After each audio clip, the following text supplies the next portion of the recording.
La Coupe du monde de football 2022, qui se déroule actuellement au Qatar depuis le 20 novembre dernier, fait l'objet de nombreuses critiques depuis plusieurs mois en raison du désastre écologique et du non-respect des droits de l'homme dont seraient responsables les organisateurs de cet événement.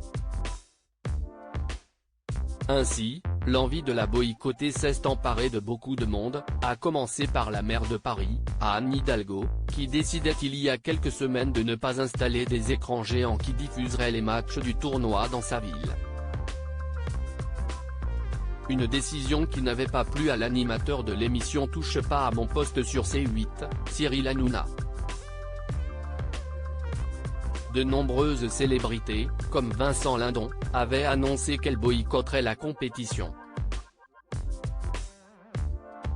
Y compris des personnalités directement liées au ballon rond comme l'ancien joueur de Manchester United et de l'équipe de France, Eric Cantona.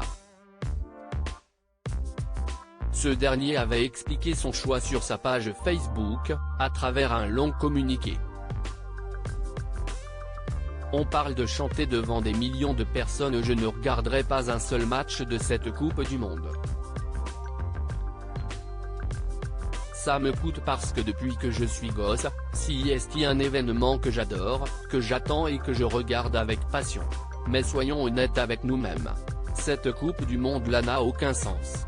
Pire c'est une aberration, avait-il notamment déclaré, avant d'ajouter, que la France gagne, perde, rien à carrer. Dans la vie, il y a des choses bien plus importantes que le foot.